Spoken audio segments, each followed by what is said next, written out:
Hey everyone, welcome back to another episode of the Wandering Road Podcast. I'm your host, Chris, alongside my guest host, Mr. JJ from Southern Demonology, filling in again. Woohoo! Thanks for doing this, JJ, even though Of you course. threatened me to have you back on the show. Well, it's just part of my motto of threatening you whenever I get a possible chance to. So you got me out of work today, so you're safe for the moment. So Yeah, I think I got all three of us out of a little bit of work early today, so that's awesome.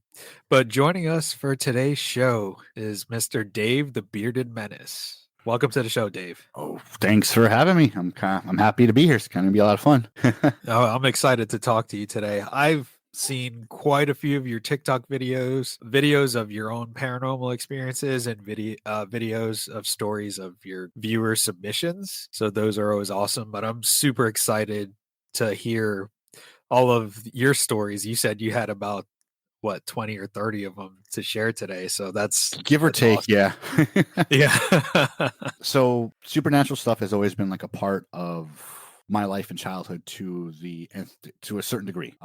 Like for whatever reason, us Latinos are super superstitious, super spiritual. And so it kind of comes with the territory. And I don't remember a day growing up where it wasn't part of my childhood. Like there was always a time where I was actually going to a Santeria shop or a spiritual shop or seeing tarot card readings, anything like that. So it's always kind of been there. And yeah, my first personal experience that I can remember was it's been in every single house. It hasn't been either A, we just are lucky enough to always move into a haunted house, or B, we just kind of awaken it a little bit when we get to that home. But like my first experience I can remember was I was maybe 4 or 5. I'm in my bedroom. Well, my brother and I shared a bedroom at the time. And he's about 10 years my senior. And he had like a box of OxyClean, I think it was called. It was like that anti-pimple pads you used to wipe on your face to clean up any of the oil. Oh yeah. So there's an empty box of that, like just chilling like on the ground. And the empty part was like facing me on while I was like laying in the bed. So I'm staring at it on the ground, obviously not sleeping because I'm 5. I'm looking at it, and all of a sudden, like it just by itself like pops up. And it doesn't fall up. It doesn't move up. It just pops. Like almost someone like flicked it with the top of their finger and it just like popped up into place. I freak out, run out of the bedroom, run into like the living room. My brother and sister were watching MTV.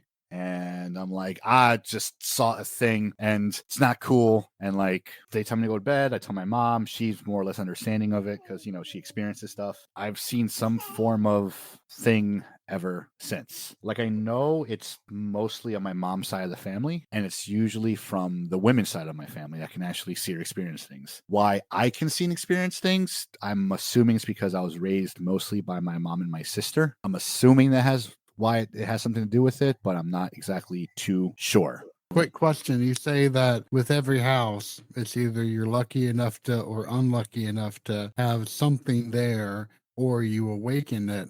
Could it also be that this same thing could be following you? I've thought about that, honestly. Like maybe it does follow us, but so we've lived in 3 different places in Connecticut, technically 4 if you want to include my sister's house. Each place had its own thing. My childhood home I grew up in, I tell most of my stories about, had like different entities that lived in it. Yep. The houses in New Jersey, we lived in 2 different houses that I can remember. Both had their own encounters and both had their own entities in them as well. So it Gotcha. probably does follow us. Maybe one from each house follows us, maybe. But I think we almost awaken something that's there, or they come to the house over time. Because the way my mom described it is people who can see these things are almost like a lighthouse in the ocean. Spirits, undead, whatever you want to call them, to them, everything is dark. They see nothing. So that's why sometimes you see them as confused or repeating the same thing over and over again. They're just in this dark landscape of nothingness. But to someone who could see them, they see like almost like a light in the distance and they go towards that light. And the way she describes it is people that can experience these things and see these things are that lighthouse in the dark ocean. The more people there are in the general area that can see them, the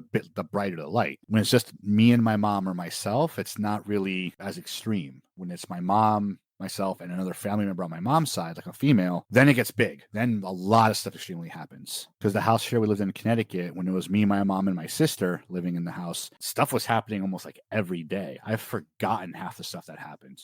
And a lot of it was little stuff like things knocking off the walls, weird sounds, furniture moving, doors opening, stuff like that. When my sister moved, it wasn't nearly as frequent. It wasn't nearly as intense. And then it was quiet for a while. And then my cousin moved in from my mom's side, female cousin. Then it all ramped up again to like 11. Like things literally picked on her in that house. Picked on my cousin. And she moved and things went down again. My sister would come to visit, we'd hang out, and that for whatever reason that day stuff would pop off. She'd leave, be me and my mom. It has to be 3 of us together. 2 will get it like kind of started, like primed, but 3 really is where it all goes to like 11. Like, that is fascinating, right? Like that's the only like pattern I can see. Like for instance, I have my little co-host here. And for the listeners, you're not hearing EVPs in the background. He has his baby with him. Yep. So in my TikToks, my daughter is almost always with me because I'm feeding her, giving her a bottle, and telling these stories. That's literally how this all started on TikTok. I just would have a lot of downtime feeding her, especially when she was like 2-3 months old. And I'm like, oh, let me just tell a ghost story on TikTok. And it just kind of branched off from there. So yeah, she's my little co-host through most things. And the house we live in now, my wife and I bought a condo in the area where my old house used to be. And to my knowledge, it's not that old. It's built in the 70s, like no one ever died here. But my mom comes to visit every now and then. And then for a week after, stuff's weird in the house. There's a hallway right next to my office here, like the main hallway of the condo or the main office of our unit. And for whatever reason, the dog just stares down the hallway. Every now and then he barks down the hallway. And he's not a barking dog. He's very quiet. He's he's a Shih Tzu that doesn't really bark at all. And he barks aggressively down the hallway, like he sees something. Or the cat will like sprint through the hallway, like she's trying to avoid something. And it's always centered in the hallway for whatever reason. A couple weeks ago on camera,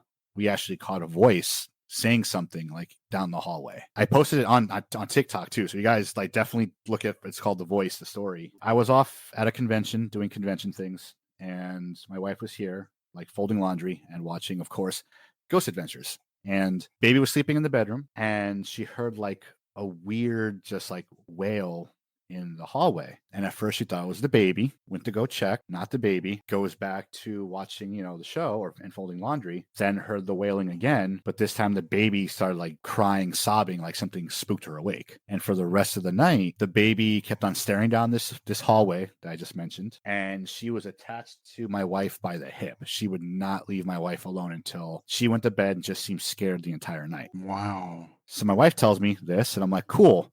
What time did that happen? Because we have cameras in the house, like motion censored cameras. Maybe I could find it, like it's probably somewhere like recorded. So I found the sound. I found everything. I found the sound. And I found the exact episode of Ghost Adventure she was watching at the exact moment. And it's not in the show at all. The sound she heard is in the house. It's not in the show. And actually, I can play you the sound bite from it. Yeah, sure. See if you hear anything.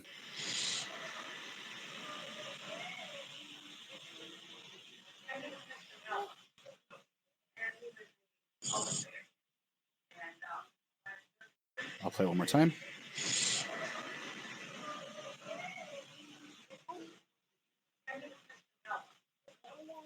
Like, do you hear that little tiny like wailing going on?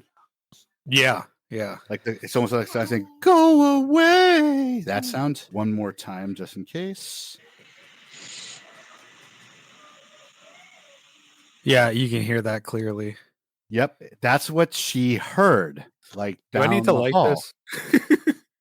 I mean, it could help, like novena candles, do help. But yeah, I always have my holy water nearby. JJ's like, nope, I'm getting off camera just in case I don't want them to see me. What do you think it is if you had to take an educated guess? So I want to guess that it's possibly my wife's grandma. The reason why I think that is because my daughter's middle name, she's named after my wife's grandma. And it's possible maybe she wants to see, like, I don't know why, that's the feeling I get. And it's possible that she's coming to visit this great granddaughter that's named after her. The other reason why I think it's her grandma is her grandma, grew up as a poor Irish woman. And she was really big when she had grandkids. She used to like hiding money around the house for the grandkids to find. And she would say like, oh, it's the fairies who hid it there, just to get, because she did like the cool folklore grandma stuff from Ireland. Yep. Right. And recently we've been finding money around the house, like randomly, or not even in the house, but like other spots. I went shopping the other day and randomly found $100 at the checkout counter that belonged to no one, just folded up right in front of me, and it was there. So that's why I think it's possibly your grandma. I don't feel like it's anything malevolent. Personally, my wife doesn't feel like it's anything malevolent. We just don't feel any negative vibes, you know? So Right. it's like, it just feels like it's here, it's curious, it just wants to see who the baby is. Like 2 weeks after that video, my wife again was here by herself. I was at like a guy's night, and she said she felt like a presence in the bedroom, but it was like, again, not mean. It was almost like there just to like look and watch, like it was, you know, curious. And my wife really doesn't experience or see anything. She's just a regular person, I guess. She was able to experience it and feel it, and she's like, something's here. So yeah, again, I'm not sure if it was already here in the condo to begin with, or if we just attracted it, because, you know, kids usually are a doorway for these things when they're born. Right. Absolutely. And she's going to be a year old this week, and you know, she has that plus whatever she got from my mom's side of the family. So maybe they're really curious, like, hey, what is this? Who is this? Why is there a little kid that has like a little beacon of light coming off her? Like, what's going on here? You know? I think the good thing is, as long as it doesn't feel like it's a bad presence or a malevolent type of feeling, but I'm sure you've had instances where it's like you had that feeling you were being watched and it wasn't the good kind. It was like, oh, I should probably not be here. Mm-hmm. You said you lived in a few homes where you've had all these experiences. Was it in Connecticut where it started, or was it in New Jersey? You mentioned a couple of homes in New Jersey. In New Jersey is when it started. New Jersey is like my earliest memories, but where it was most prevalent was here in Connecticut, in the house I grew up in. And again, not sure if it was already there or if it followed us there, we attracted it, but that's where it was the most prevalent in the house here in Connecticut. You mind if we go into some of the experiences you had in New Jersey? So this one's from my mom, but it does involve me. And it was like 1988 or 89. I wasn't in school yet. And I was like maybe 3, I think she said. So she went to go drop off my brother and sister at school. And I was sleeping in my mom's bed. I was like 3. She didn't want to wake me up and put me into like her into like the car seat.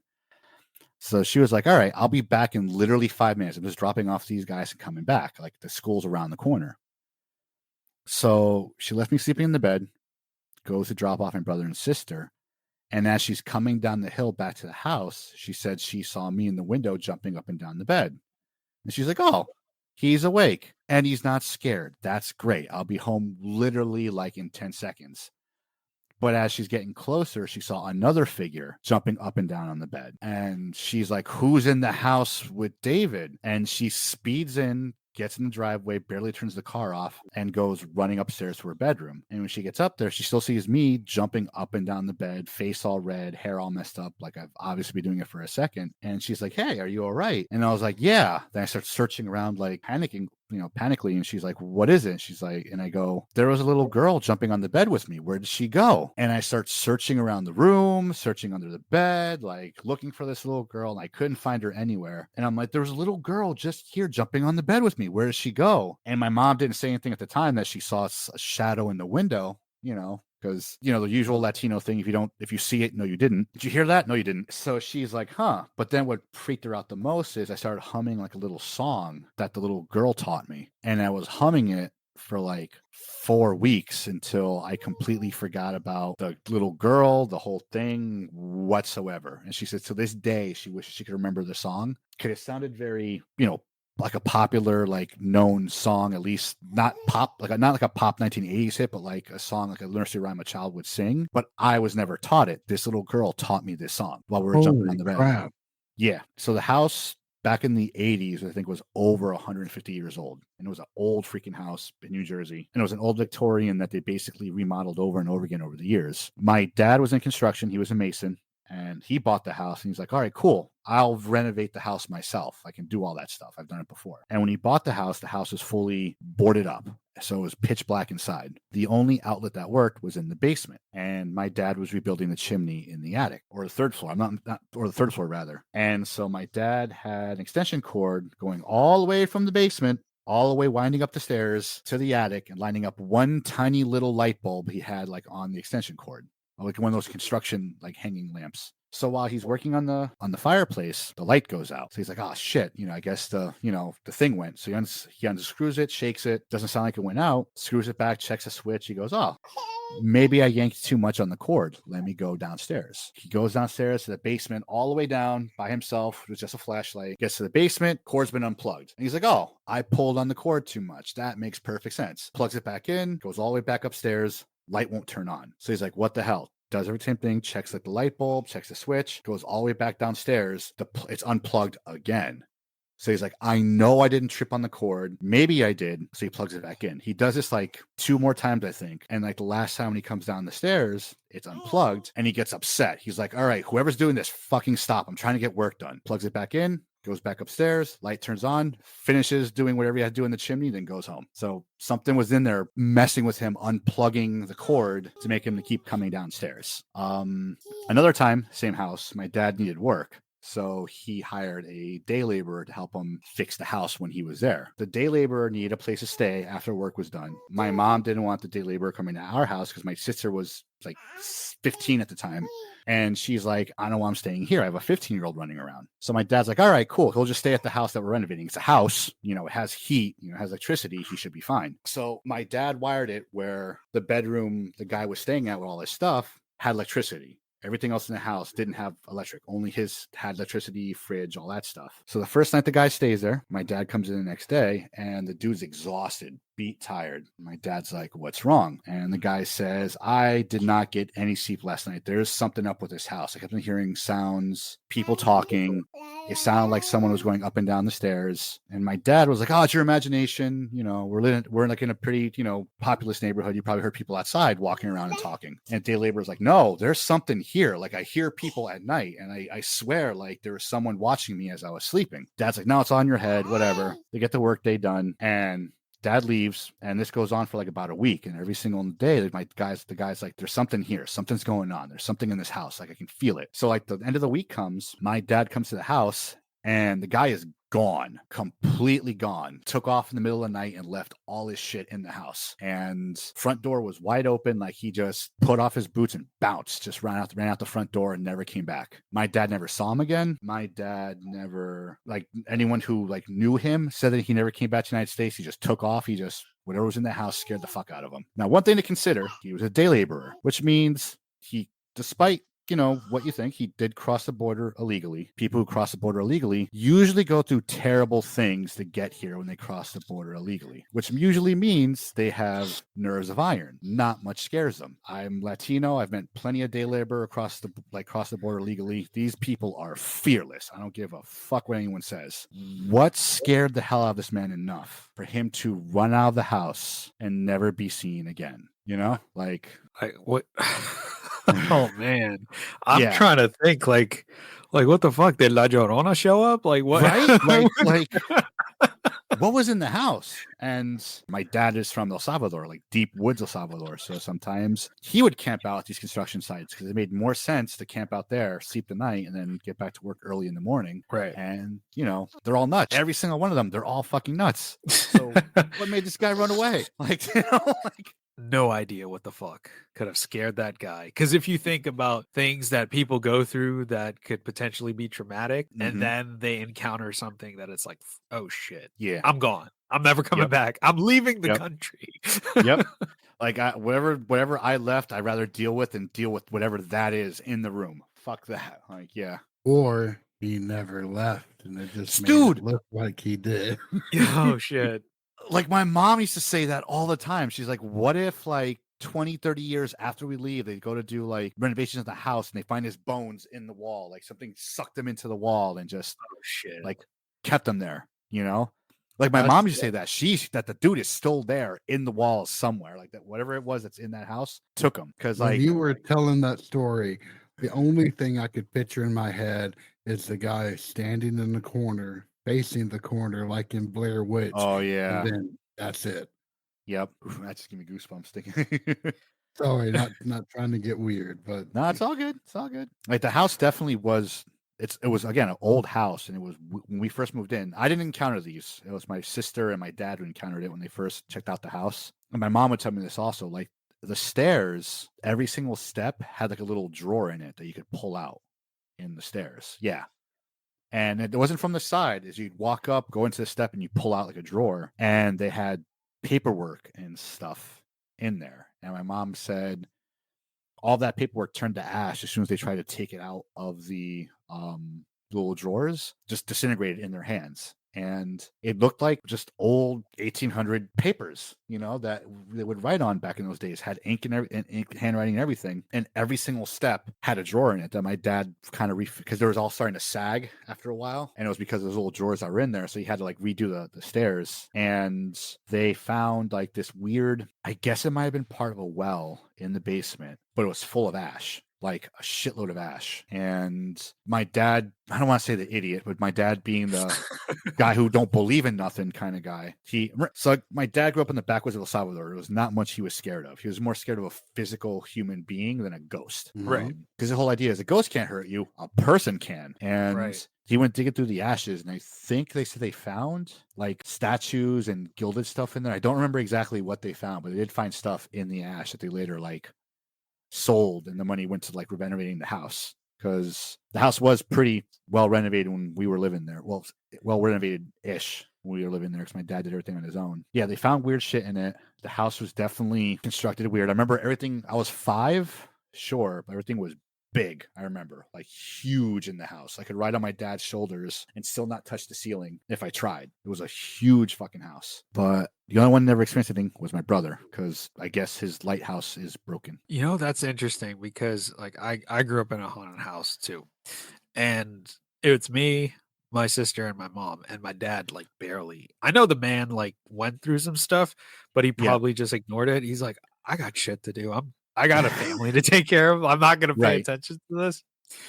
Only on one instance did he like admit he heard like footsteps or something like that, but that's about it. So I always wonder why it always skips a person. Do you think it's because maybe at a certain point your brother probably had an experience similar to like my cousin had a really terrifying experience, and what my cousin did was he like put his hands over his ears and he closed his eyes and he curled up in a ball and he like said, God, I don't want this gift. I don't want to see anything. I don't want anything to do with the other side. And if I try to talk to him about ghosts, he will like turn into a child and get like super scared. He's like, I'm not fucking talking about this, because that's how like terrified he is. Do you think that might be the same case with your brother? I think so. Like, I honestly do think so. I'm not sure exactly what he experienced, because he's never really talked about any. So he's never, ever seen anything ever, or so he claims. But he still believes in this stuff. Like if I have a weird feeling, he'll give me a look like, what is it? Like, what do you see? Who do you see? My niece, his daughter, my wife accidentally taught her a little nursery rhyme about hey, you get out of that tree when we were all camping. So my brother was out in the backyard with my niece, his daughter, and all of a sudden she goes, hey, you get out of that tree. And my brother sees nothing and he freaks out. He's like, what do you see? Who do you see? Like, he does believe it, like right. He does. He's just never experienced anything on his own. And a lot of my knowledge of this stuff comes from my mom. Like, she's Catholic plus other. But you know what I mean, though, right? They're Catholic but plus other. Like other, yeah, exactly. It's like they're good, but like if you piss them off, they'd like know some shit. Yeah. It's like holy water works fine. Holy water's not working. All right, time to burn some sage and get some goat's blood. Like, where'd you get the goat's blood? You had this the whole time? You just had it under your bed? All right, cool. Let me take an egg and break it and put it in the water and, look at it. It's like, like, is it fizzing? Like, yeah, exactly. The way she explained it, why my brother never experienced anything, or why my dad really didn't, or didn't say he did, was because almost like their souls kind of can't. Like, if they were to see something, it would break them and they would almost go insane or be scared their entire lives. My brother is a cool dude, but he used to be a bit of a worry wart back when we were kids. Like, everything freaked him out. Like, he'd get like a weird thing on his cheeks. What is this? Oh God, I'm dying. That's the kind of kid he was when we were younger. I guess I was just more lazy and laid back, so not much stuff like bothered me as a kid. Where my brother was always just like hyperventilating about something. So that could be the reason why I said with your cousin. Maybe it's that same thing where it's like, if I see it, I'm never going to be the same. And that's probably why they aren't allowed to see it, or why they subconsciously choose not to see it. because it's like they know deep in this they're gonna be fucked if they do. Yeah, it'll be like forever etched into their mind's eye. Mm-hmm. Like I don't know if you have that thing, that instance as well. Not instance, that same thing happened to you as well. You see something really fucking creepy, it'll just like stay in your mind. You'd be like taking a shower, you close your eyes, it's like, fuck, I see the nun right here. Like I gotta open my eyes real quick because you feel like it's gonna show up to you. And that's a real thing for me though. Like I saw the nun for the first time in The Conjuring, and like I've always hated it because it scared the shit out of me. Right. And I had this crazy ass dream where in the dream, like it's all laid out. The house is laid out. I'm laying in bed being held down by like 4 hooded figures that look like monks, and the nun is like this close to me, screaming. No, senor. Screaming in my face.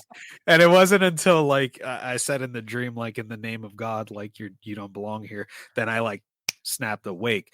Could you imagine someone that can't get that out of their mind's eye? Yeah. Like I could see how that could really fuck someone up. Chris, we really shouldn't detail your sexual fantasy. Sorry, I couldn't resist. Listen, we don't kink shame here, man. All right, like let's get that straight. I'm not into creepy nuns. Like, let's make that clear. Well, have y'all seen the movie We Go On? I have Sounds not. familiar. It is one of my favorite films, but it is all about this one guy just trying to break through and get evidence of an afterlife. And like all of the theories that go in behind that, and then what happens when that breakthrough actually occurs. And it's one of my favorite films just shit, it's on because of Tubi that for reason. free. Oh, is it? Because I gotta watch it. Shudder exclusive, but highly worth a watch. I really think y'all would like that one. I think I have. You said Shudder, correct? Yeah, if it was on Shudder, we definitely. Yeah, but it sounds very familiar. I think we. Yes, is this the one with the thing in the basement? No, not that one. It sounds very familiar though. It does sound very familiar. Yeah, my wife hates horror stuff. Like it freaks her the fuck out. So I'll make sure to watch this tonight while we're laying in bed. Well, she can go listen to the devil's music while you do that. The devil's music. My wife's a huge Swiftie. Yeah, another one. That's the devil's music. I'm telling you. You're not wrong. Like the way that woman controls, like them, she has to be in some way. She changed the face of the NFL. Yeah. Like I'm not a big football guy, but even I know that. Like she changed the face of the NFL, literally. So yeah, I'm being facetious. I just dislike Taylor Swift's music immensely. So that's my own prejudice speaking. I kind of got it hammered into me. Like every road trip, it's me. Probably literally. I'm the problem. It's me. So I just gave in. I got Stockholm syndrome. I'm lucky. Whereas my wife, she appreciates it, but she won't go out of her way to listen to it. My wife and I fell in love at a Gwar show. So that just if you know who Gwar is, like y'all have excellent taste. Thank you. Like that's where we fell in love. We're making out, mutants are on stage. It's literally raining blood, and it's like, yes, this is my woman. And raining blood. Yep, I'm not joking. I'm not joking. Did Blade show up? We are now instant friends. That's all I'm going to say. The metals unites us, or whatever you want to call Gwar. But Dave, why don't we jump states and go from New Jersey to Connecticut? I want to hear about everything in Connecticut. So these two are related. There's actually was like one of my first TikToks I talked about. My mom got my sister a job at the local gas station. That's where my mom got a job when we first moved to Connecticut. And at the time, we did not have a car. So they were walking back from the gas station. The gas station is maybe like 2 or 3 miles away, or when they're walking back. And to get back home, you have to walk through what used to be an old folks' home and like a very like wooded area. Like we had to walk right by it. So it's my mom, one of my mom's friends who got her the job, and my sister walking back. While my sister is walking, she thought she heard like voices and people calling her name from the wooded area next to the old folks' home. So she looks at my mom and the friend. She's like, "Hey, do you guys hear that?" And they're like, "No, we don't hear nothing." So she's like, "All right, I'm gonna ignore it because nope." And they just keep on walking. When they get back to the house, my mom and our family friend Juana, they decided to stay outside. And my sister's like, all right, well, it's like 4 a.m. I'm going to go to bed and, call it a day, night, or whatever. Keep in mind, they finished the evening shift. So they're walking back like in pitch black in the dark back to the house. And my sister's hearing voices calling her from the woods. So my sister gets to the bottom of the stairs because her bedroom was upstairs, and she sees her cat Pencha just staring hard into my sister's bedroom. So my sister's like, hey, Pencha, come downstairs. And Pencha won't move. So my sister decides to walk upstairs. She looks into where the cat's looking, and she says she saw like this old woman just like kneeling on the ground, like just kneeling in the middle of her bedroom, just there. So my sister's like frozen catatonic, obviously. And, I don't remember if she gasped or said something, but the woman suddenly like looked at my sister, just quickly looked. And sorry, goosebumps.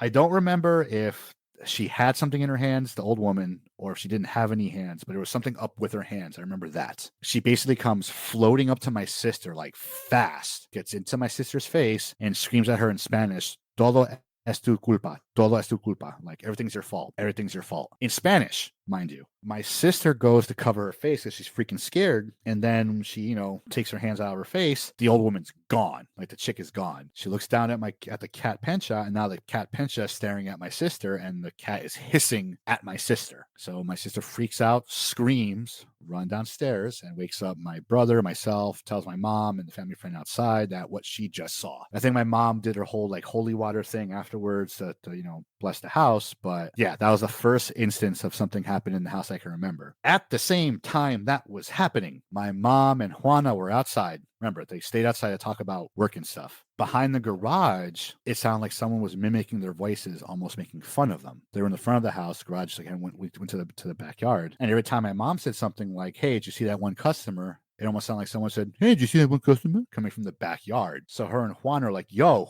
they don't think it's a ghost. They're like, who's in the yard, like, making fun of us? So they decide to split ways, go around the garage, get to the back. Nothing's there. And then they're like, oh, maybe we heard something. And then from the front of the garage, they heard the same voice mimicking them. Maybe we heard something, almost like it's making fun of them. Now they're chasing this voice around the garage, trying to figure out what it is. Right when my sister screamed upstairs, that's when the voice like went away. So something was outside, either like distracting them, grabbing their attention. So like the old woman can do whatever to my sister upstairs. Like, it was very, very like just weird. And it all happened literally at the same time. While my sister was experiencing that, they were running around the garage chasing whatever this thing was. And I think that was maybe week 2 of being in that house. I think it was back in 91 or 92. So it was like, yeah, week 2 of the house. Just on that front, my God, I have been in a situation where I have heard sounds and noises that no one else did.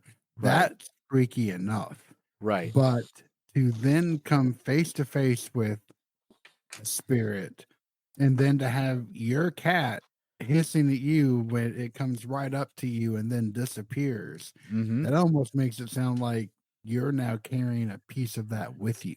Right, exactly. The thing I always point out about that house, when people say maybe it was a mold issue and you imagined it, or like, whatever, is multiple people would see the same things. Like, other people have seen that old woman in that house. With Juana, she heard the mimicking voice also, like whatever it was, like mocking them.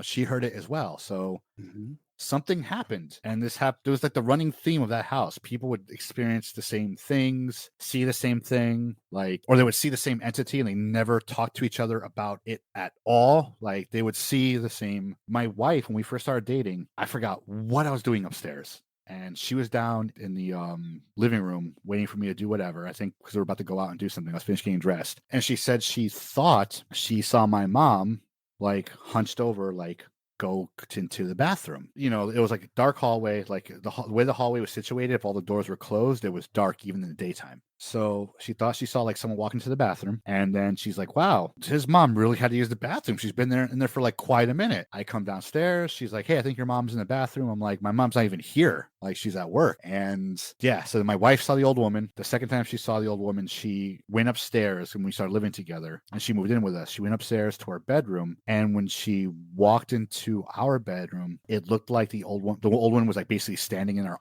armoire, but like almost like she was like broken animation video game, just sitting there stuck, just moving but not moving, kind of just doing that, basically just doing a weird movement. And she's staring at the old woman like, what the fuck? And then just disappears. Is this the same old woman that your sister saw? I'm not sure. Like, I want to say yes, but they describe her the same way, wearing like almost like a nightgown or hospital gown. Small, almost like my mom's height, like 5'1", 5'2", just older, like just not. I've never really described like white hair per se, just like it's just like an older woman in the face, an old like senior citizen. My cousin saw her when she lived with us. Like my cousin was in my mom's room watching TV. My brother and I were out doing something, and the door was like kind of like cracked open a little bit. So while my cousin's watching TV, she looks towards the door, and she said it looked like she saw like a woman hobble by, like she's injured, almost limping, like run by the door. And she stood at the door for a second. She's like, I probably imagined that, like I looked really quick, something got in my eye. I probably looked like someone walking by, it's nothing. Goes back to watching TV. She turns back to the door again, and now she sees the same fucking old woman, but walking the opposite way back towards my cousin's room. But again, like hobbling by, like almost like she had a bad leg or something, wearing a hospital gown, all that stuff. So my cousin, she's like, you know what? I'm gonna stay in my aunt's room until my cousins get back, because I'm not dealing with that. If I have to pee, I'm gonna pee on myself. Like I am not going in the hallway. And my brother and I got back, and she told us what she saw, and we're like, huh, well, we're gonna go to bed now. So like, good luck with that. Wow. My buddy Lewis saw the old woman. My mom went to go pick me up from high school, and he rode his bike to my house. And now usually the MO was Lewis like circles around his bike in my driveway. I come home, I get on my bike, and we ride bikes the rest of the day. Typical teenager shit, right? Yep. So he's in the driveway riding around, and he looks up at my bedroom, which was my sister's bedroom, which is where she saw the old woman. And he said he saw like an old lady with her hands pressed against the window, forehead pressed against the window, staring down at him from my bedroom window. So he stared at this for like a minute, like the fuck, didn't break eye contact. And all of a sudden he said she looked like she pushed off the window and kind of like disappeared into the darkness of my bedroom. So he rides his bike to the front of the driveway by the street. He's like, I'm not getting next to that house. We get home, he tells me what happened, and he's like, I'm gonna go home. I don't feel like riding bikes anymore. Like there's something in your house. Like there was someone staring at me from your window. And I know your grandma don't live with you. I know you don't have anyone else here. I'm just gonna go home. We've never told him the story about the old woman ever, but he saw her too in the window. We never told my wife about the old woman, and she saw her twice in that house. It's one of it. That's the thing right there. People that have not been told, but yet they see the same thing. Mm-hmm.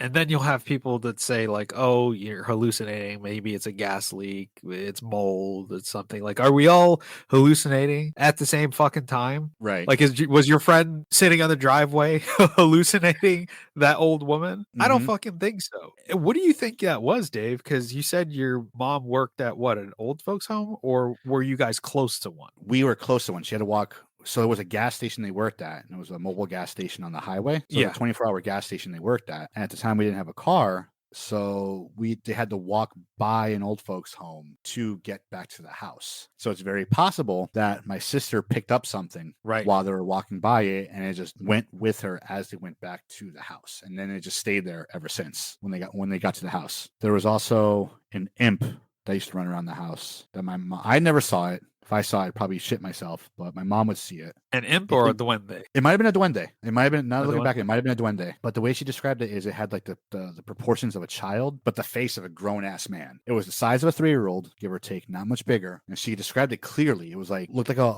white guy, blue eyes, had blonde hair, tied in a ponytail, but all the proportions of a child, but the face of a very old man. It didn't show up in the house until my nephew was born. And then my mom would see it like in different parts of the house. Like my mom would be taking a nap because she would work overnights, and she'd wake up and this fucker would be in her face, and it would freak out because she saw it and it would run away. You know how like when you walk into a room that has a cat and the cat will run out like it did something wrong? Yeah. It would do that. Like she'd walk into a room and it would like flee like it did something wrong. Like it got caught. But only she saw it. None of us ever saw the little duende or imp, whatever it was. Only she saw it, and it only came around when my nephew was born. And then as quickly as it came, it disappeared. Like my nephew did say he would see it sometimes also, and it would talk to him, but I'm not sure. My nephew wasn't that good of a kid, so I'm not sure if it's true or if he was making it up to explain why he did a lot of the bad stuff he did, or maybe it is true and it was the cause of why he did a lot of the bad stuff he did. You know what I mean? Like I don't know like how true it could be. Right, right.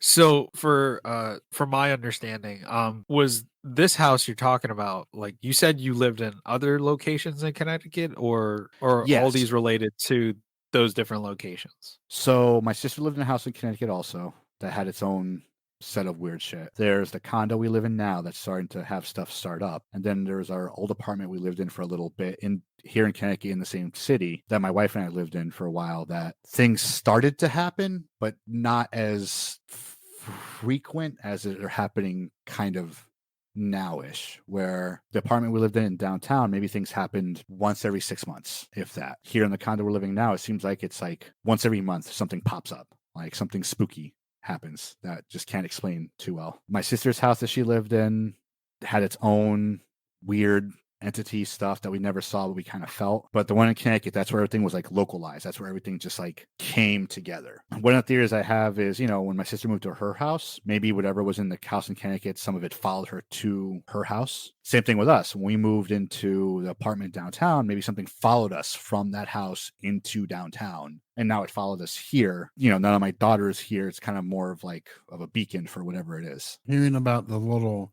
imp, it almost makes me think of the old tales of the Fae who would look to take kids and turn them into changelings. So I don't know. I'm not advocating a particular theory here. It's just that would freak me the heck out. That's all I've got to say. And again, only one that saw it was my mom. For whatever reason, it could only be seen by my mom and possibly my nephew, but I can't verify if my nephew actually saw it or not. But yeah, like the Connecticut house, trying to think of what else happened in there, like off the top of my head. Question for you, Dave. So what would you say was the creepiest thing that happened to you while living in that Connecticut house? Two different things that happened to me in the shower that creeped me the fuck out that I can never explain. I was in 8th grade and I was out in the middle of summer and I was out running around all day. So when I got home, I was like covered in nastiness. I really didn't get the chance to take a shower until like around 1 o'clock in the morning, because I got home and decided to play like Final Fantasy VII until my eyes bled. And then I'm like, all right, I guess I better take a shower because it'll be gross if I go to bed, covered in whatever I'm covered in. So while I'm in the shower, I swear to God, like right outside the window next to the shower, I heard a woman sobbing, like hard, really hard, and started getting louder and louder. And I'm just sitting there, shampoo in my face and everything. And I'm like, am I really hearing this? And I got, out of the shower quick as I could. I get out, like, the fuck was that? And the spookiest part was not that they had anything to do with each other, just funky coincidence. That's the same exact morning or night that Princess Diana passed away in a car accident. I don't think they had anything to do with each other. I honestly don't. But it's just that's why it just sticks out so much. It happened the same exact time or around the same time Princess Diana passed away. Another time, same thing in the bathroom. I just got into like weightlifting. So I get back from the gym. I'm like maybe 16, 17. I went to go take a shower. And as I'm got out of the shower, I'm just staring into like the sink, teenage angst. You need to sit there and think for a second. I felt a hand rest on my shoulder, not touch, like literally a hand just drop on my shoulder and stay there. And it felt kind of like I could feel the skin contact of whatever it was. And I could feel the pressure on my shoulder. It was on my right shoulder. I didn't want to into the mirror because I didn't want to see whatever the fuck it was that was touching my shoulder. I just stared at the sink. It was a small bathroom. You could barely fit 2 people in it. So I would know if someone was in the bathroom behind me. And no one could be behind me in the bathroom.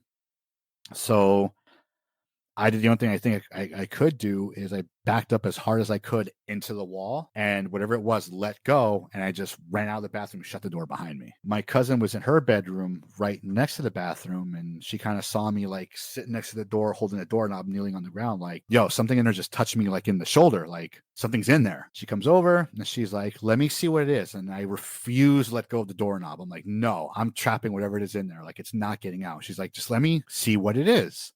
So she coaxes me up, tells me to stand by my mom's bedroom. She opens the bathroom door and instantly freaks out. And I'm like, what? Do you see something? She goes, no, something just literally ran by me. I felt it rush right by me. Like it hit my shoulder and just kept on going. So something was in the bathroom and Yeah, just ran right by her because she could feel the impact as it hit her as it ran by. Dear Lord. I'm not trying to locate you, so don't take this question the wrong way, but did this happen anywhere near like New Haven? Close. I am 30 minutes away from New Haven, actually, on the Merritt Parkway corridor. Okay, because I haven't been to many places in Connecticut, but I've been to New Haven, and that town freaks me the freak out. That's all I'm going to say. Like, there's a map I found, and I'll send it to you guys after an email, but it's like you could punch in any address in the world, and it'll tell you what indigenous culture had land in that part of the world. So I punched in my home address I wanted to see, and I think my house is like smack dab in the middle of like 4 different tribes at one time in Connecticut. Oh shit. Yeah. And like most of Connecticut, there's like, when you like back out in the map, like Connecticut itself had like, I'm exaggerating the numbers, but I'm pretty sure I'm not, like 30 different tribes living in Connecticut all at any given time. So that could be the reason why maybe shit's kind of weird here. I don't know, but It could be. I grew up surrounded by Native American burial mounds, so I can attest to the weirdness that comes out from being in close proximity to those. Yeah, where I'm at, I think the main tribes were probably the Iroquois out this way in Western PA. You don't hear a lot of stories about, maybe because people aren't coming out and talking about them, but the most common one that you would hear, which I'm probably maybe a couple hours away from, is I think it's the Demon of Brownsville Road, where at a certain point, like this guy, he's local to the area. He buys the house because like he always dreamt of buying this house when he was a kid, and weird shit started happening. And they do like some excavating and digging, and there was like a Native American burial there. There was an attack, like a Native American like war party killed this like guy and his family in the 1700s. So like this, I wouldn't be shocked if wherever you stayed, there were things that happened, cause things to linger. One of the things that I'm sure you guys have heard from different people, and also what my mom used to say, is that strong emotion sometimes can like really draw these things out. When we first moved here to Connecticut, and it's probably why stuff was so like potent back when we first got here, is we didn't know nobody. All of our family was in Connecticut, was in New Jersey. My brother was a sophomore in high school, and he just got dropped into a brand new high school, not knowing nobody. My sister left all her friends behind. Like, I was going into a new school. We knew nobody here.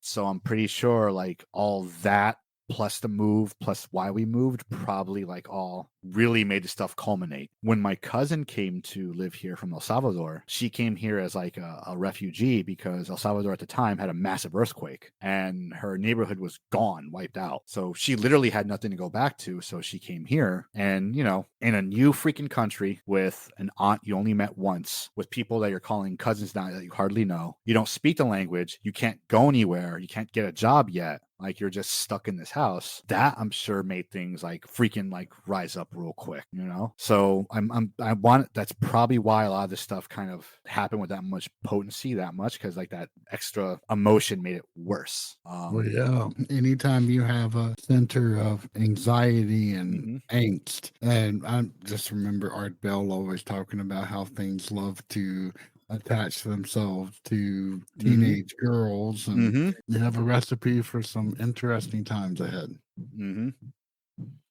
Please tell me that banging sound is your kid. No, that's from my house, honestly.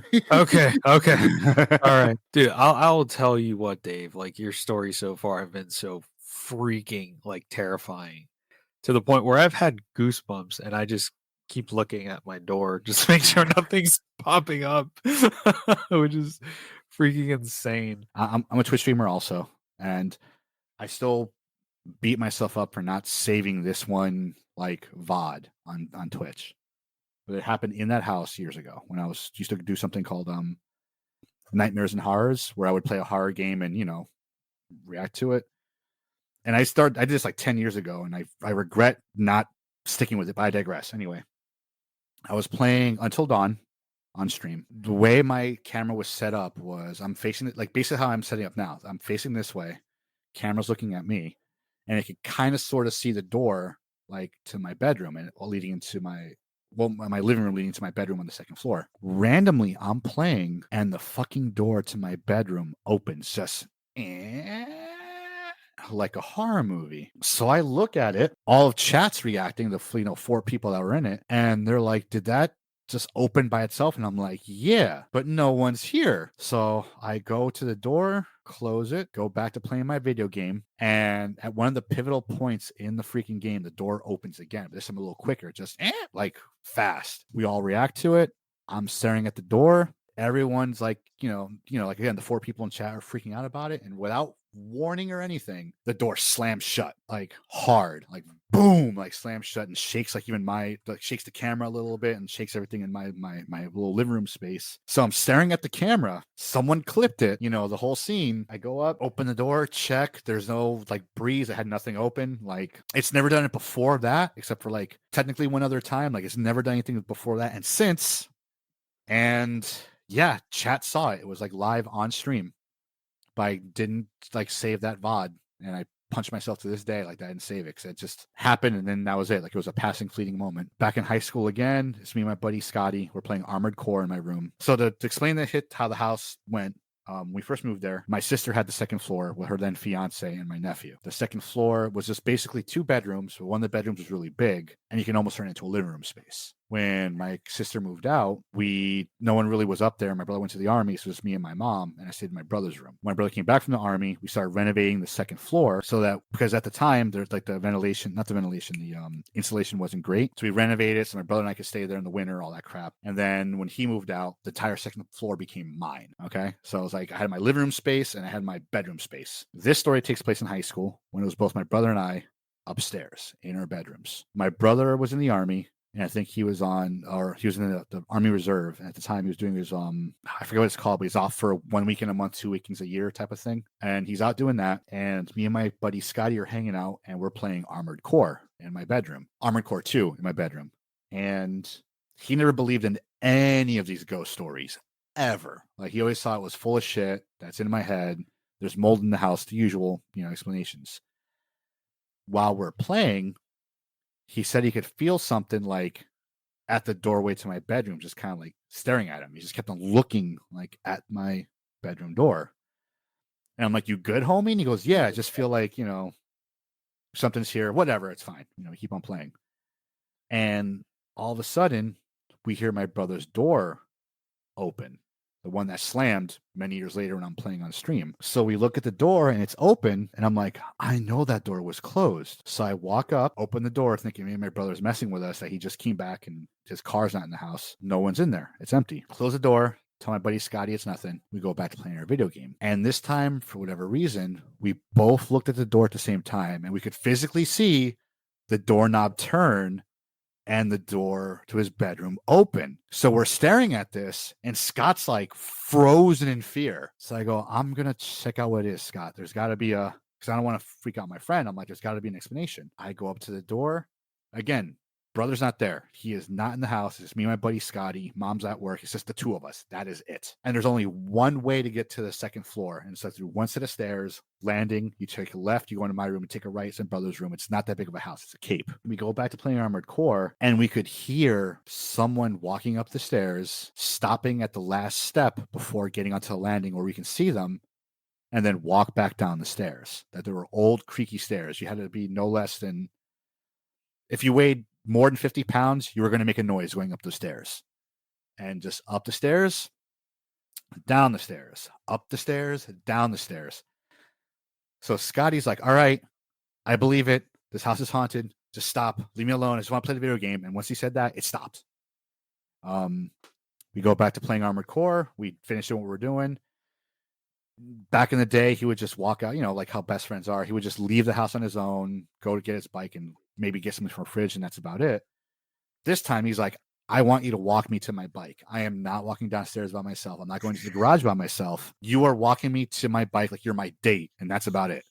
And yeah, I walked him to his bike. He was looking everywhere as he's going down the stairs, got to the garage, and he rode his bike home. I came to find out years later anytime he had to go downstairs by himself to use the bathroom, it was only when he was about to piss himself, because he did not want to go back downstairs by himself. And he did not want to ask me to go with him in front of all of our friends. He's like, I'd rather pee my pants or wait till I get home rather than going downstairs by myself in that fucking house. Yep. I can't say I don't blame him. I'm having like so many flashbacks to like what I went through. It's so fucking crazy. That is, like you said in the beginning, and even before we started recording, like so many people experience the same things and nobody talks about it.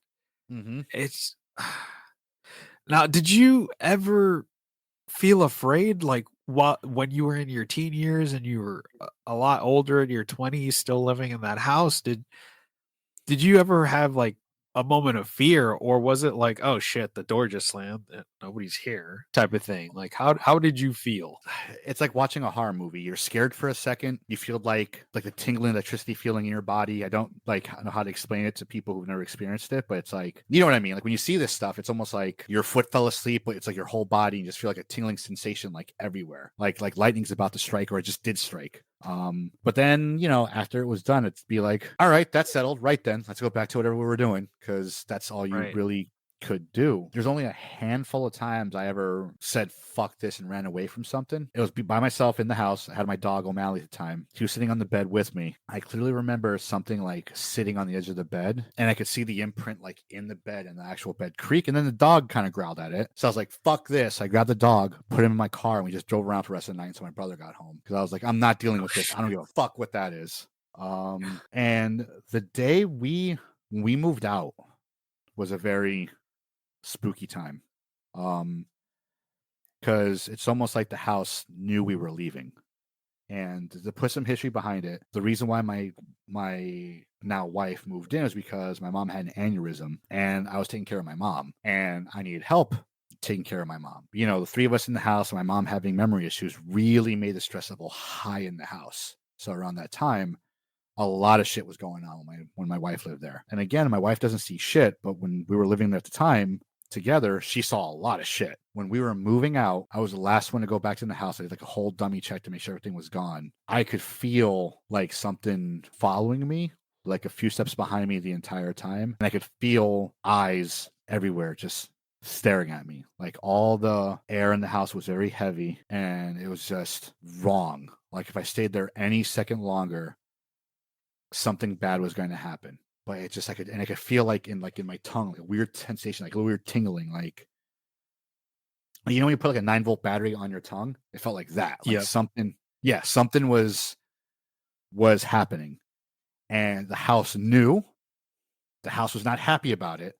It's like the house wanted us to stay there. And since I was the last one in the house, I could feel these things. It was letting itself known that it was not happy about what was going on. And it was in every single room. And I just, the best way I could explain it, how when you're someone or something's just around the corner, like that feeling, that's what it felt like in every single room. Something was just out of reach, around the corner, staring at me. It was angry, upset. It wanted to react. It was trying to find any means to react, but couldn't get the energy to react. And for years after we moved out, every time I drove by the house, I just felt something, like I forgot something there, like I was being called back to the house in some way, shape, or form, to the point where I even told my wife, if I ever passed away, I feel like I would go back to the house. That would be my purgatory. Like I would be drawn back there. For the longest time, I felt like we forgot something. I told my wife all the time, I think we left something at the house. We left something at the house. She's like, no, we took everything and got rid of everything. You were there the last day. There's nothing left in that house, but just this terrible feeling that something we left behind was important, and I had to go get it. And it didn't go away until maybe 3 years ago at the most. Have you ever driven by it again just to see it, or you actively avoid it? I drive by it a lot now, because we live not too far away from it. We moved back into my old neighborhood, so we're not too far from the house. It was bought by investors, and they completely renovated the house. So now college kids live there. And I am dying to check out the house if they ever rent it out and want people to come see it. And I would love to ask the investors, because all we did was paint walls and maybe, fix something, and that cost stuff to happen. They completely blew out the second floor and added more square footage to the second floor. I would love to know what type of shit they experienced when they were renovating the house. Because anytime we did any little thing, they didn't like it, whatever was living in the house, and just started to react and do things. I'm chomping at the bit. Like, I still drive by it. If I had the capital and money for it, I would buy the house and turn it into a haunted Airbnb or something. Like, Right. I'm not saying you're going to see something, but here's a journal, here's cameras, just in case. Knock yourselves out, you know. You know what you should do? You should get like a case of beer, go up to the college kids. What have you seen? Right. I want to so bad, like so bad. But yeah, I still drive by it. But those are the only 2 times I can think of I ever like ran away when something was like too much. Right. I Did think we we lose lost JJ? JJ. That house is pissed off. He's like, fuck his camera, fuck him. Yep. I don't know who Oh, this Southern man. Demon guy is, but I'm gonna take him out. But what I did want to ask you, sounds like we had similar experiences when it comes to religion, with our mothers Mhm. being Catholic and all that stuff. Cath- I wanted to ask, what did your mom like? What was your exposure to the paranormal when you were younger? Like, did your mom tell you any stories like of things that she saw, like what you should do, what you shouldn't do, or any other stories? You know, like we all got the prototypical, like it doesn't matter what Latin American country you're from or even from the Caribbean, we always got La Llorona. Yeah. A lot because my dad always used to do construction, and I would go with my dad sometimes. You know, it was the 80s.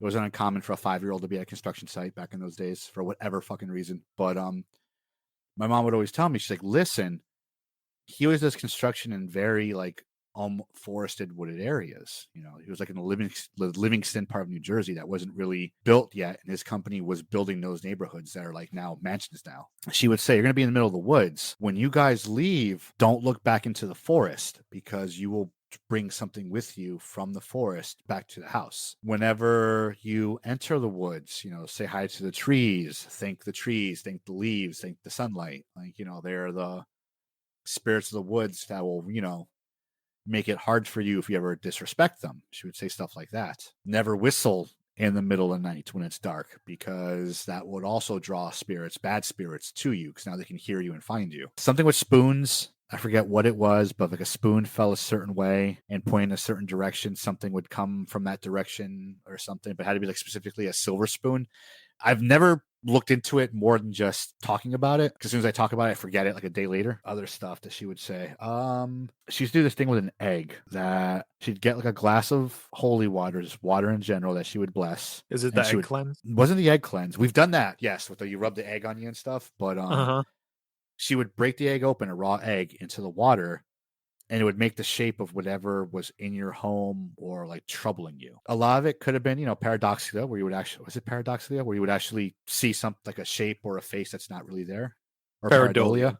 Yeah. Yeah. So it might have been some of that, but she would do that. We used to think at the Santeria shops we used to go to, like if you had dark energy, they do a thing with a chicken that they rub like a chicken on you. I am not making this. They rub a chicken on you, and then you have to go lose the chicken because they just had like the devil. You couldn't kill the chicken. You just had to let it go in the woods and let it do its own thing, because it just took whatever was negative on you into the woods with it, back into the forest where it belongs. Trying to think of what else. Those are the only things that are like the big things that are off the top of my head, other than the casual, you know, Vicks Vapor Rub heals everything. But it does. It does. No, it does. It absolutely does. I've had many sprained ankles where I'm like, oh, it sucks. Put some Vicks on it. Next day, I'm like, oh, shit. All right. I'm good to go. Back to running. Yeah. Literally. Shit. All right.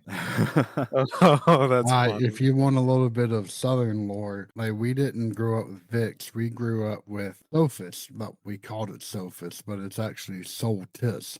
Huh. And it was made by a Tennessee company. Now it's produced out of New York, but that will cure cancer. I mean, it doesn't matter what it is. It's Right.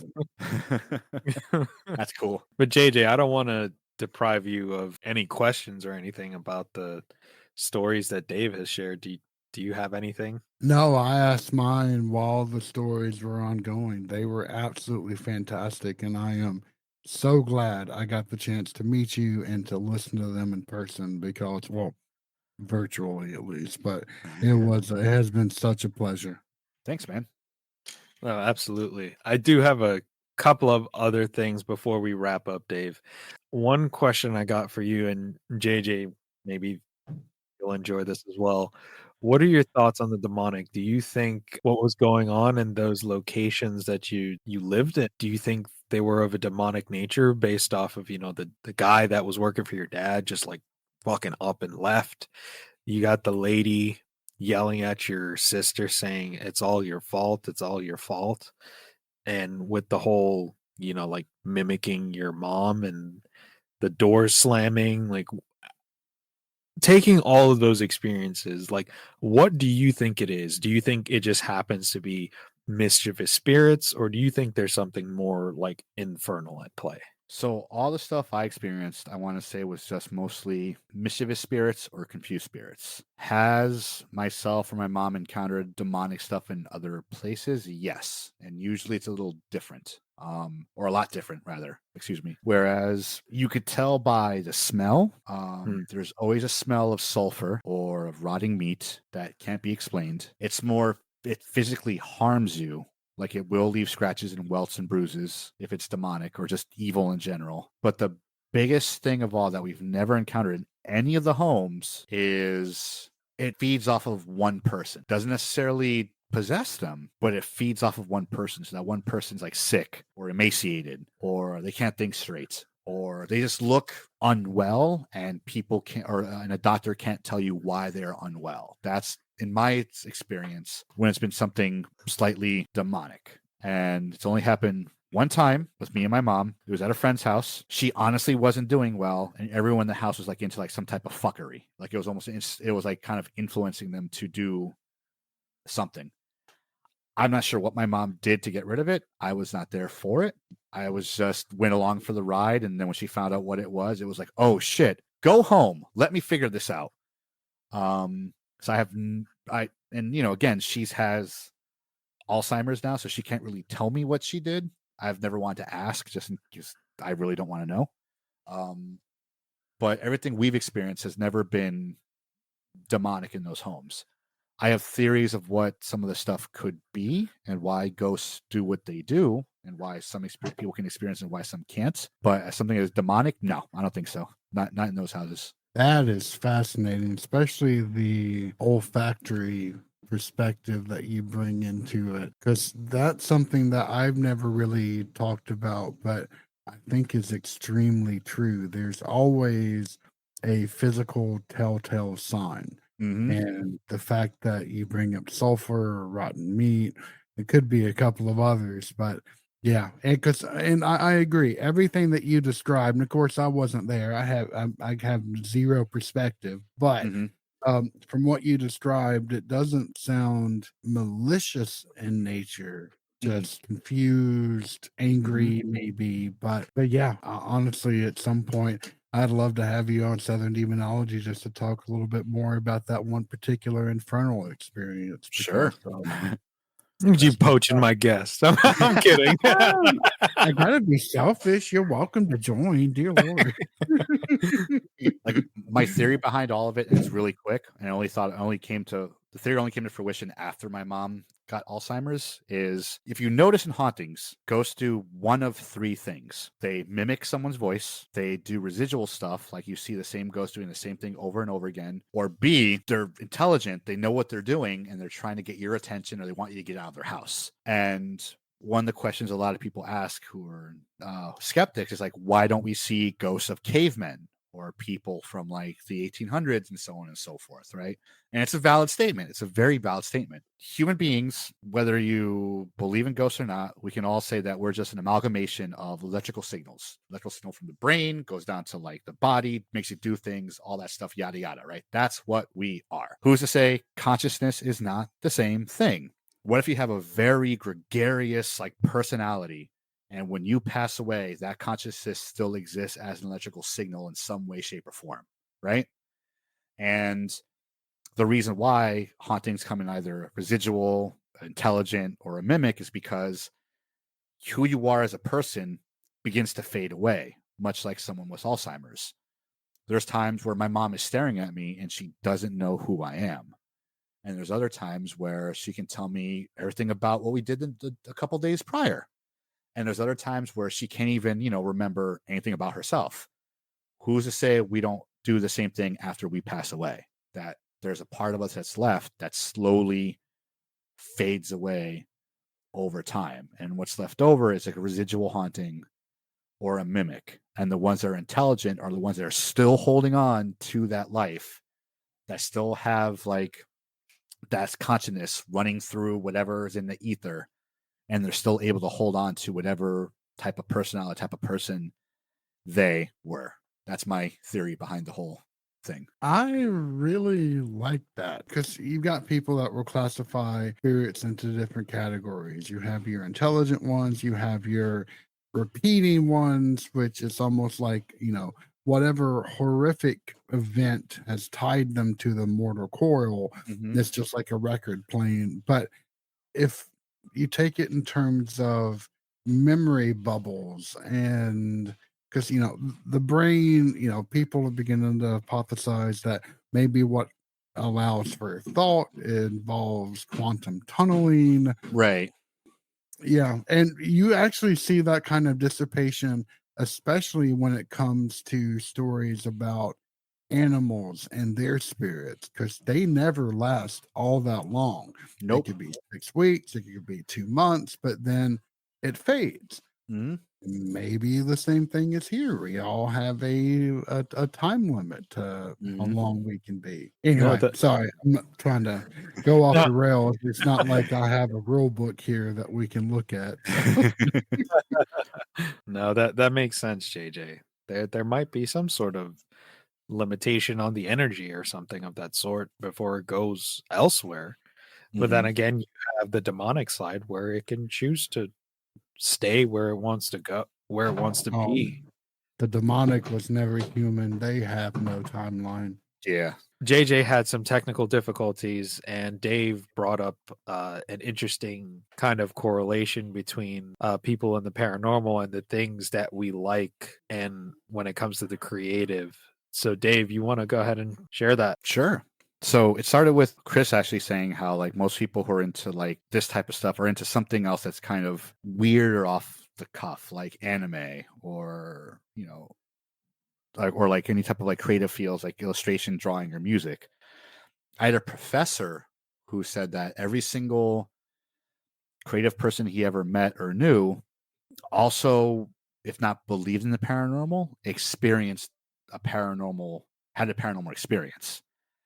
And it was true. I never met anyone when I was in art school who did not have some type of thing that they experienced or happened to them or whatnot, except for maybe one person, but he was actually a really bad illustrator. So I think the theory kind of goes hand in hand. But I absolutely love that. In fact, I mean, it was an artist who depicted the first Yurei in Japan that we still carry that shit to this very day with how we picture female spirits over there. So yeah, that it makes total sense to me. It's almost like a light bulb went off when you said that. I am so glad I heard that today. like his whole thing was like people who are creative, whether you are a writer or a musician or an artist or whatever, you use a different part of your brain to do whatever that creative thing is. Like there's a different part of your brain that does that. And I knew plenty of artists back in art school who were amazing artists, but they were shit at writing or spelling, but they could draw you anything you wanted. And vice versa, people who are amazing writers who really couldn't illustrate so well. I'm not saying that's a norm, but I noticed that, and it was something I always noticed. And his whole thing was, it's because people who are that creative see things differently naturally, which is why they are creative. Like they're into like other things that aren't as popular because they could see it for what it is, not for what people want them to see it for. Like people who love anime for 3 different reasons: the art style, the story, and because Goku. Okay, yeah, definitely. I was more of a Vegeta fan, but that's fine. Or actually, no, correction, Piccolo fan, but that's fine. Chris is like, well done, good man, good man. Mhm. And the same thing with horror movies. Like we always saw horror movies or any movie in general. You don't like people who are creative just don't watch a movie. They get invested into the movie. Like for you guys or anyone who's listening, I could literally say, let me think of a good line from a movie that someone would recognize. I am the Guns of the Navarone. In fact, why am I in the backseat, why am I backseat cleaning up? You're the ones that should be on Brains Detail. Pulp Fiction, when Samuel L. Jackson's cleaning the back of the car after the dude gets shot in the face. People who are into this type of ghost stuff generally don't watch things for what they are. They experience them, whether it's a show, a movie, an anime. Same thing with a book. They don't just read the book. They experience the book. They experience the comic book. They experience the manga. They experience the song. Like when you listen to a song, like there's like a song that speaks to you, you have to close your eyes and just listen to. Mhm. These are or when you watch a musician on stage, depending on what instrument they're playing, you swear to God they are casting a spell on stage. Like I've seen many a guitarist, I think they were summoning demons just by how they just got into it, closed their eyes, and just going into it. It's because people who are creative have that ability to see things and experience things, or they have that ability to not see things, but they experience things, and that's why a good chunk of them are experience supernatural stuff because they see the world differently or for what it is. I completely agree 100%. And I think that's a good way to end the show, Dave. And I think we're going to have a part 2 with you, man. Yeah, You've been definitely. an awesome guest. Before we close out, Dave, why don't you tell the listeners where they could find you, your TikTok page, all Sure. that good So stuff. you can find me on TikTok at Dave's Bearded Menace. I tell a collection of my own ghost stories and follower ghost stories. Currently, I have the follower ghost story submissions closed because I'm catching up, and TikTok might disappear in a couple days. So I'm just going slow on that. You can also find me on Instagram at Dave the Bearded Menace. Right now, I am posting every day the different graphic tee I wear because I have a buttload of them, and I have not worn the same graphic tee since New Year's Eve. So I'm seeing how far I can get before I have to recycle. So there's that. You can also find me on twitch.tv/Dave the Bearded Menace, where on Tuesdays I do model painting and I paint little minis. And on Thursdays I do gaming. I am currently playing through The Last of Us Part 2 before Season 2 drops on HBO. You can also find me on Blue Sky. You can find me on Threads, X every now and then, or Twitter, or whatever it's called nowadays. If you find a Dave the Bearded Menace, chances are it's most likely me. All right, you heard him, folks. Go give him a follow. Go follow him on Twitch. Watch his lives. Watch his TikTok videos. His content is awesome, and he's been an awesome guest. And we'd love to have him back on again. Absolutely. Yep, 100%. All right, folks. I hope you enjoyed today's episode. If you have any experiences similar to Dave and you'd like to come on the show, please shoot us an email. We'd love to have you on the show, or we could just read your submission. Thanks for listening, and I hope you have a good one.